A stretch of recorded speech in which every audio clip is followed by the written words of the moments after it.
Why, hello there, sweet pals. It has been a minute. I was literally just cleaning my house because it's Canadian Thanksgiving this weekend and my mom is coming up to visit, so I have to make the house look presentable, and you can probably hear the laundry. And I was just thinking about how much I have missed being on the tubes and interacting with you in this like one-sided kind of way, because I feel like I get a lot from you and I don't know what you get from me because my reviews are just not even at the top of the booktube quality. Or yeah, anyways, all this to say, I don't think my book reviews are that great in terms of what I would want to someday be able to give to you all. I have missed you dearly, and I just enjoy interacting with you in a way that I felt has been missing. But part of that is, I've been busy, but also I just haven't been doing a whole lot of reading. And then I think like, oh, maybe I'll do a reading vlog. And then I think to myself, well, we've literally read like 2 pages this week. So I don't know what I could possibly update you on. But you know what? At this point, I'm just so in need of doing this again that I figured I would just honestly turn on the camera and just show you anything that I think would be remotely relevant or interesting to occupy your time with. So yeah, with that in mind, like I said, I was vacuuming away and I was thinking about what I'm reading, which I'll go and get. Give me one sec.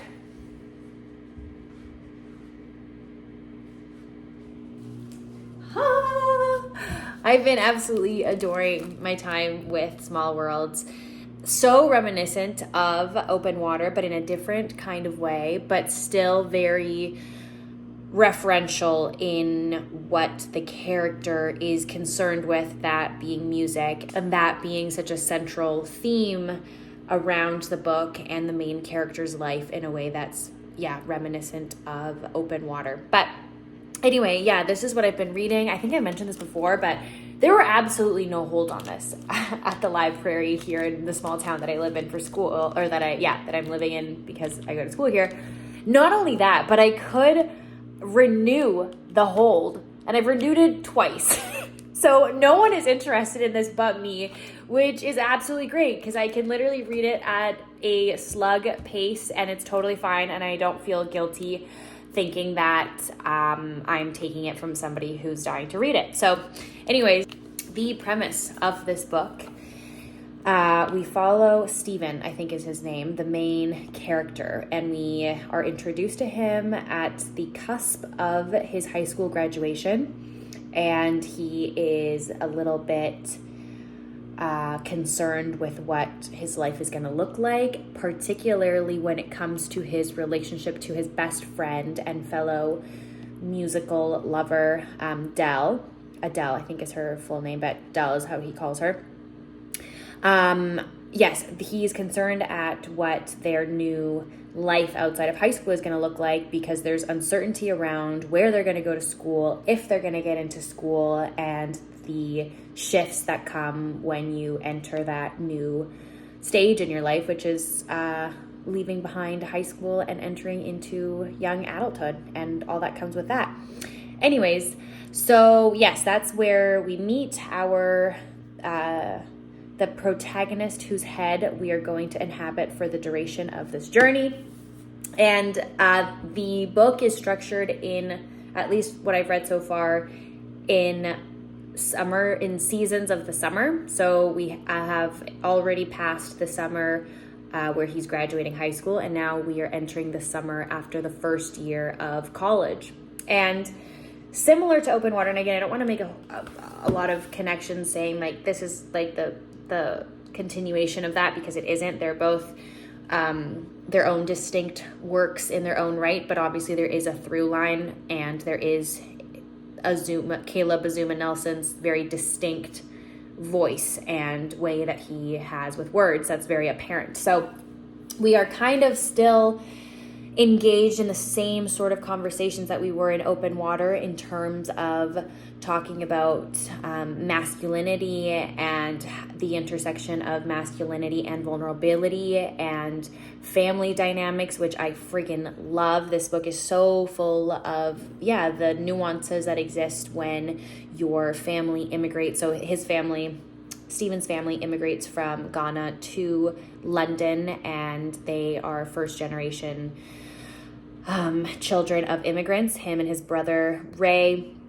who's a bit older than him. So the dynamic between the brothers, as well as the dynamic between Stephen and his father and his mom, is just so interesting. Also wrapped up in the cultural milieu of a family from Ghana who's also religious, and the role that religion plays in his life, and the sort of diaspora enclave that he finds himself in the specific neighborhood in London. That's just really, really interesting, and just puts me in a different world, a literal small world that I'm obviously not a part of, but it's been really interesting and immersive to be a part of while I've been reading this beautiful work of fiction. And one thing that Caleb Azumah Nelson does so freaking well, and I thought this too when I was reading Open Water, is how believable the dialogue, both like the inner dialogue that Stephen has with himself, but also the way that the characters express with one another. It feels so real. Like, there's nothing I hate more than reading a book where there's dialogue between the characters and you're thinking to yourself, no one speaks like this. Like, show me a conversation where like you would interact with another human in this capacity. Like, I'll wait, because this is just like so unbelievable, and it takes from the story, at least in my opinion, it just takes from the story, and all I can do is just like kind of judge the unbelievability of these two people communicating in a way that's just like so detached from reality. Anyways, that's a curse that this book does not suffer from at all. It is just so incredibly believable. And I especially love the inner dialogue that Stephen has with himself in terms of his like apprehensions towards speaking truth to what's going on internally. And I think that's something that a lot of us, but I presume a lot of men struggle with, in terms of fully letting go and opening up that like aperture to its fullest capacity, in terms of being able to earnestly and authentically communicate what's going on internally, so that the representation of the self mirrors what's going on internally. That makes sense. So anyway, I just really like when we get to hear him grappling with that, like, damn, like, this is what I wish I could say, but for whatever reason, and he like fleshes it out, which I like, psychoanalyzing himself in real time, which I find that I do that all the time myself. So it's just nice to read, especially from a male perspective. So yeah, dialogue incredibly believable, which has just made the story such a joy to read. I wish there were some parts that were elaborated on a bit more. It feels like a tiny bit rushed. Like, I would have not minded if this book was like 100 pages longer, and if he could have like talked about, I mean, I don't want to spoil anything. This isn't spoiling anything, but essentially Stephen drops out of university, and I wish that there would have been more than just like a page or even like a paragraph discussing that choice and the implications of that. I don't know. I just feel like there's certain things, because Caleb Azumah Nelson is so good at talking about the human condition, and like I said, crafting that very believable internal dialogue. I wish there could have been a bit more of that analysis or inner workings as to why the characters are making certain choices. I wish he could have just expanded on that a little bit more at certain points in the book, but that's, I think, would be my only criticism. Just some parts feel a little bit rushed. But anyways, yeah, it's just been such a pleasure to read his beautiful writing. It's just absolutely gorgeous, and you're either going to love it or hate it. I mean, if you did not like Open Water, don't even think about getting this book. You are just going to rage read it. In fact, you probably are going to DNF it, and just, it's going to be like one massive eye roll. You're either going to cringe or you're going to gobble this up and it'll be like your favorite read. So yeah, there's just like no in between. We exist in the world of absolutes right now. You're either going to love it or you're going to hate it. I am on the love camp, and it's just been so delightful. And I also really enjoy reading romance. This book would have been perfect for me in the summer because I was craving something romancy. I was like this close to grabbing, what is that? Colleen Hoover, whatever. Anyways, that's like the only romance reference that I can think of other than Sally Rooney, and I've read all of the Sally Rooneys. But yeah, if you're also looking for a romance and you want to exist in the love realm, I would also suggest to pick up Small World. So yeah, wow, I really just had a lot to say. I hope some of that made sense. I'm going to now mop because I am done vacuuming, and yeah, I'll get back to you at some point with something to show you, but I hope you enjoy this what I anticipate to be a really random vlog, but just know that I have missed you, that I want to be back on the tubes, and that I am trying my best to read and to stay present with a hobby of mine that brings me so much joy that I don't want to let go of now that I'm back in the school swing of things. So yeah, missed ya.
So it's actually just been a few days since we last spoke. I was not anticipating to finish Small Worlds as quickly as I did, but this weekend involved a lot of reading, which was so nice. My mom is reading Pachinko, and she's almost finished it and loving it, by the way. And yeah, that meant that I finished Small Worlds, and it feels really good because I don't think I have read a book at this pace for a long time, so it feels really gratifying.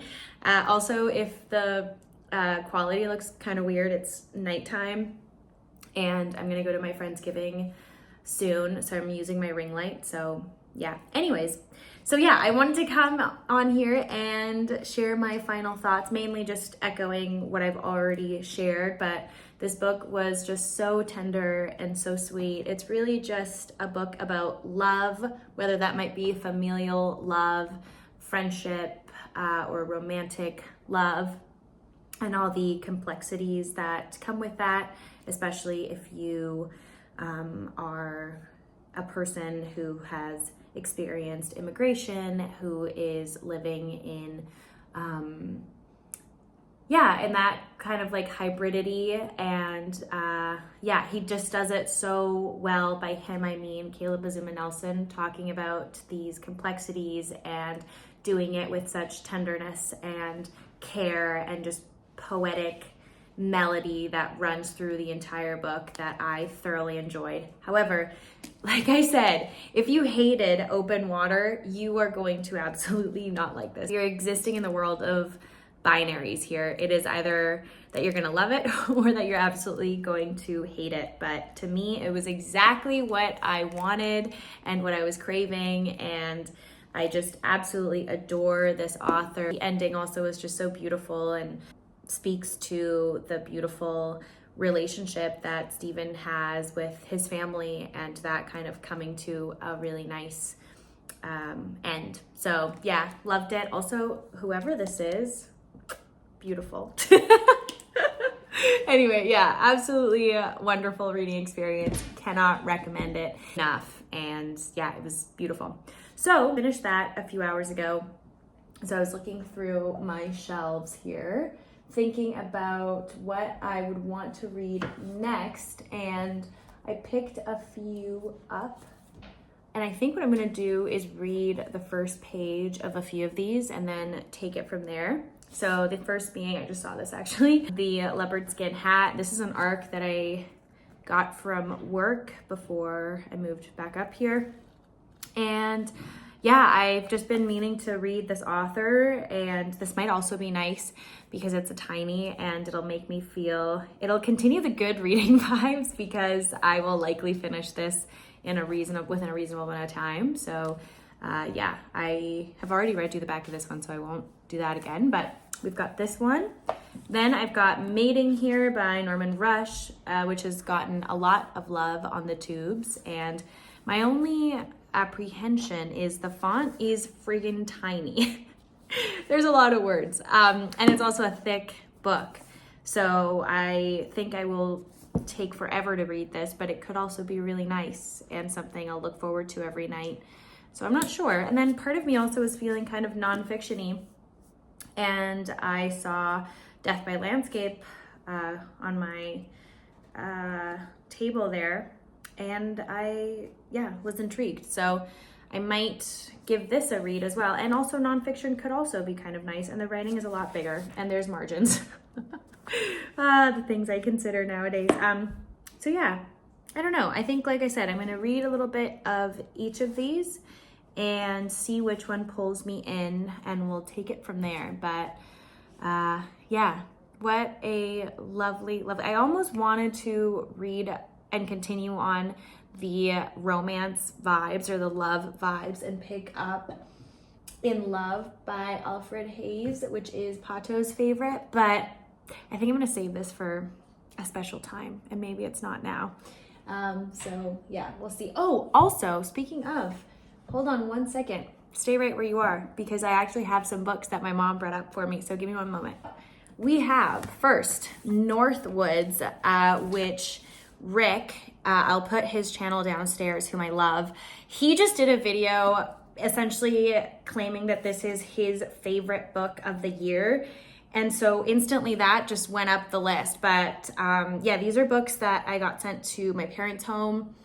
So thank you to Penguin Random House for this special delivery. Always feels like Christmas. I've said this before. But anyway, so I hadn't heard about this book. In fact, I didn't request it or anything. It just appeared out of nowhere. But yeah, since Rick just talked about it in such a beautiful and amazing light, I might actually also add this to my little stack here and see what I think of it. But yeah, I'll read you the back of this guy. And it says, a sweeping novel about a solitary house in the woods of New England, told through the lives of those who inhabit it across centuries, a daring, moving tale of memory and fate. So yeah, it could be a good read, a good fall read, if you will. So yes, and I also got sent this cute little accompaniment, which is a little calendar, and it's very cute. So yeah, thank you so much, Penguin Random House. And then this, which is also interesting, Out There Screaming, edited by Jordan Peele, an anthology of new Black horror. So just in time for the spooky vibes. I don't think I'm going to read this now, but I'm intrigued for sure. Those were the two little special deliveries from Random House. So thank you so much for thinking of me. And yeah, by the way, this will be out on, this is already out on the 3rd. And I believe this is also already out as well. So yeah. Yeah, so I've got some picking to do, and I will check back in when we've picked a winner. And maybe I will film at the Friendsgiving, but I'm making no promises because I may forget, but that's where we're going. Good morning. It is Friday morning, or almost noon, I guess. I don't have class Fridays, which is so nice. But I do have my weekly moot meeting. Moot is just like fake trial, and you essentially role play being an advocate for your client, and you present like you're pleading, all that stuff, as if it was like the real thing to like real judges and lawyers. March is when I was gonna say like I'm gonna go and present, but that's when my hearing is. So anyways, yeah, we meet with our moot coaches and our team every Friday. So I had that. And before I get my day started, as in like do schoolwork, I am going to sit on this very couch. I'm going to get that tea cup and refill her. And we're going to put a slight dent in Mating by Norman Rush. This is what I decided to go with. And I think it's very apt that I picked this because we're doing like advocacy or oral advocacy, work in my moots. And so I had to present on Her, which is one of my favorite movies. And it got me thinking about, just like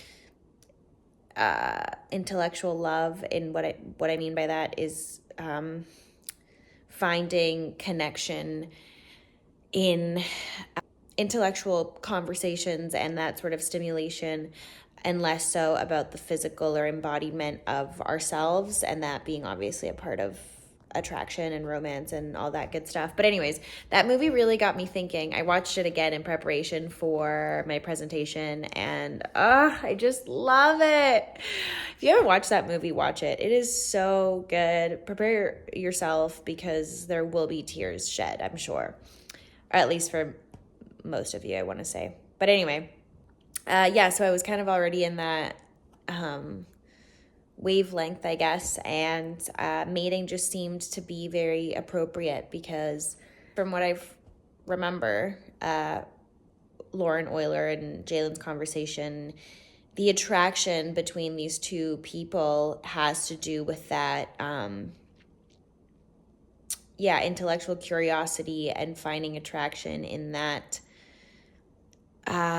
space rather than it be a purely physical attraction. So yeah, I'm really excited to read this more. I've literally just read like 20 pages, probably even less than that. Let's see where I'm at. Yeah, literally 15 pages. I just started this yesterday. So yeah, that's what I'm going to do this morning. So we'll come back with some thoughts. Yellow. So it has been a few weeks since we last spoke. I have not done any reading really of substance, or made any progress, on mating that much. I've been consumed with schoolwork and just what's been going on in the world, which has prompted me. Actually, it has not prompted me. I was going to do a presentation for my international law class on the Palestinian and Israeli, war now. And I started to reread Justice for Some by Noura, Erakat. I'll put a picture of it here. I've talked about that book and read it a few years ago, but it's especially pertinent now, and it has been in even more of an educational read. It is quite legally, if you will. She is a human rights lawyer and is writing about the history of that region and the geopolitical dimensions of it through a legal lens, which is really, really interesting and applicable to what I'm studying and particularly my presentation. But anyways, yes, that has been incredibly informative. So I highly encourage you to pick that up. So that's what I've been consuming, other than just the news and seeing the journalists on the ground. So that's what I've been doing at night.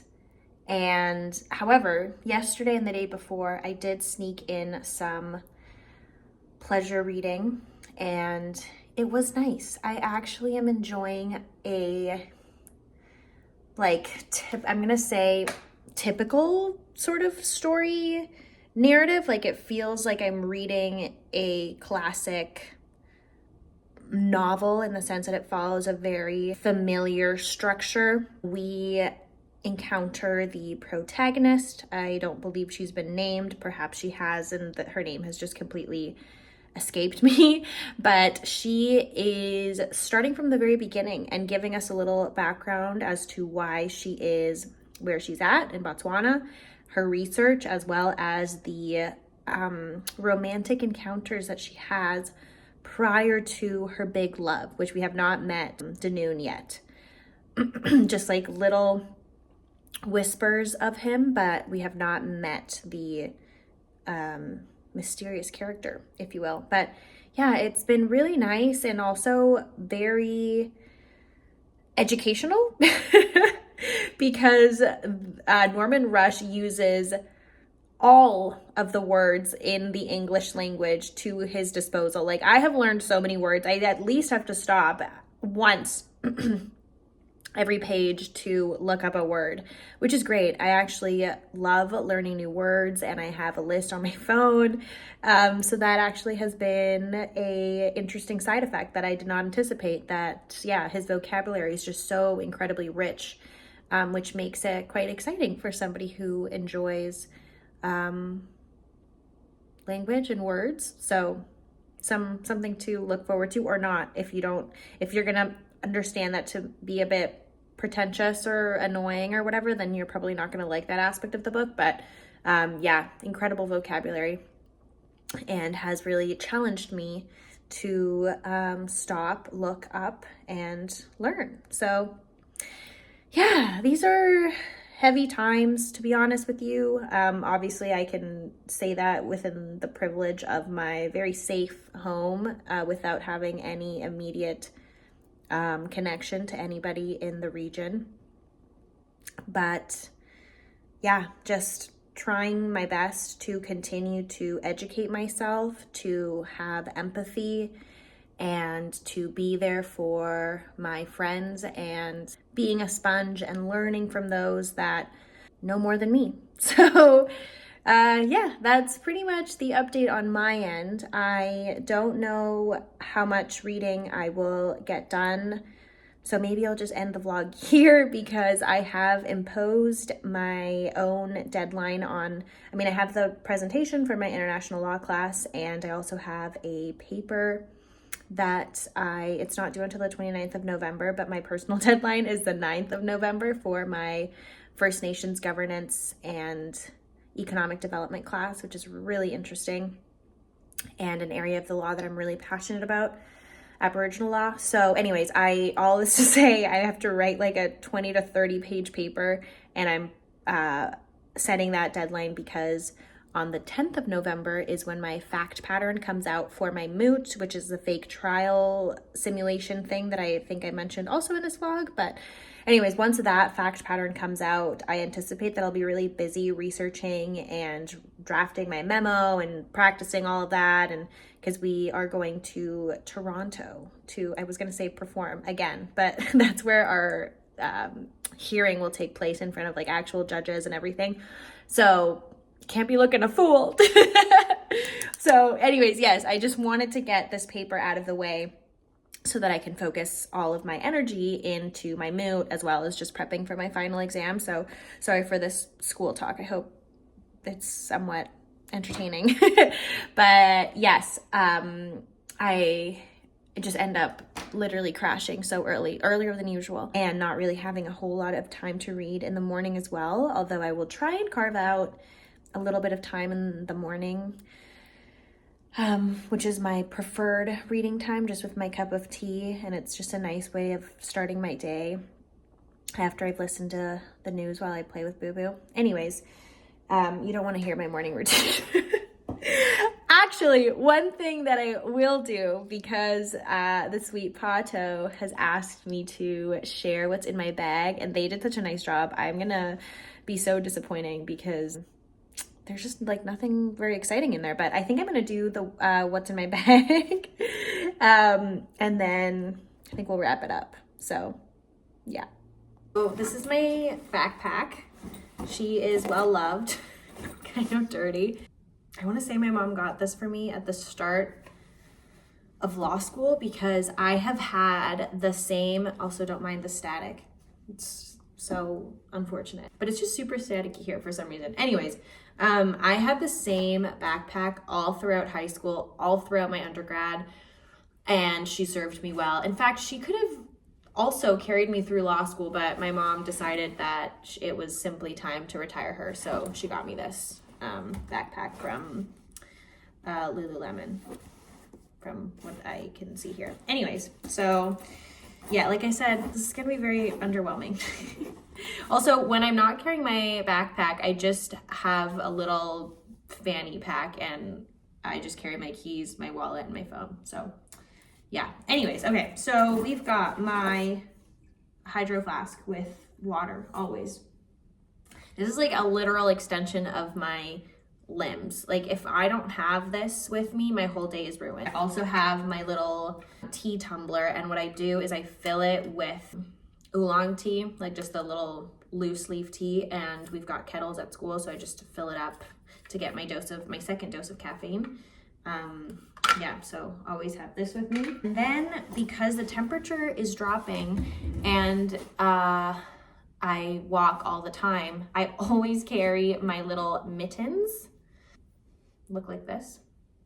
And I love this color purple. So always have to carry my mittens because you never know.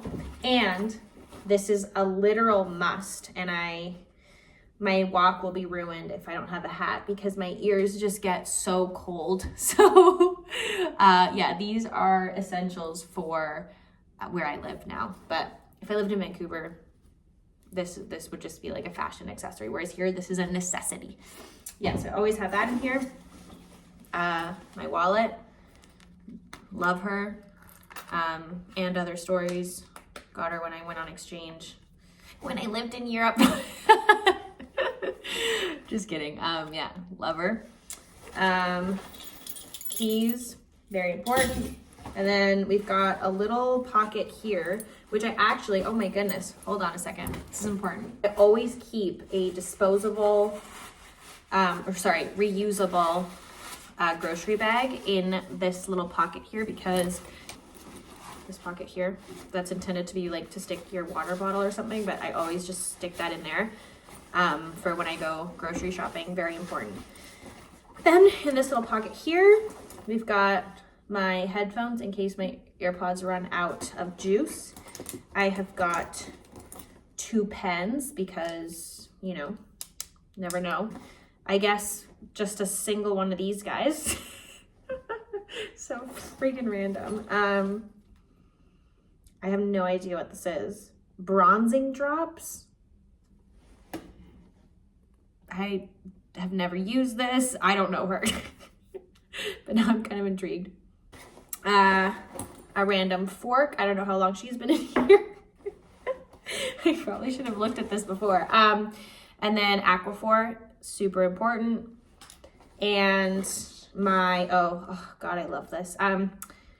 This is kind of a cringe story, but this is an eyebrow pen from Maybelline, I believe. The label is almost, actually no, it's still in there. It's clinging on for dear life. But anyways, I use this eyebrow pen as lip liner.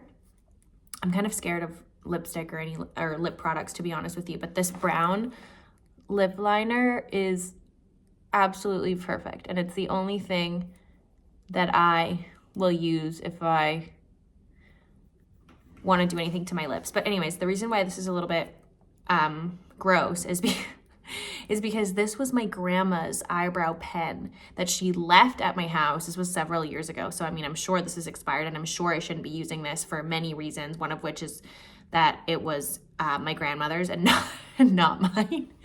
But she has no eyebrows. So she would always just like draw on a literal line.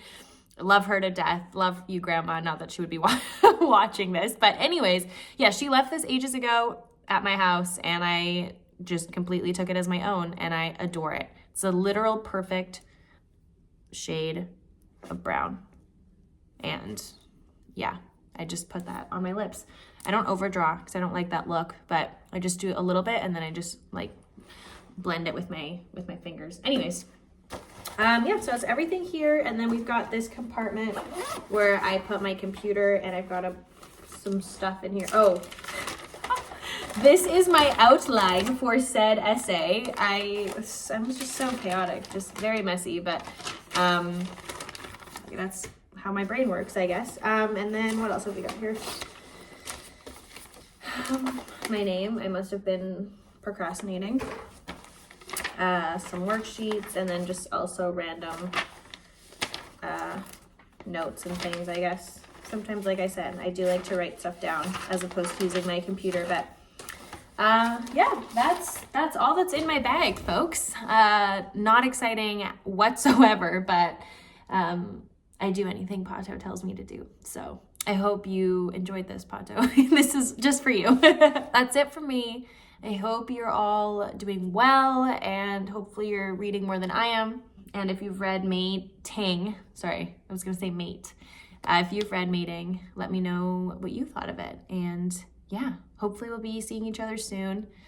Hopefully by then I will have completed my paper and hopefully have more thoughts to share with you in regards to mating. But until then, I'll see you soon.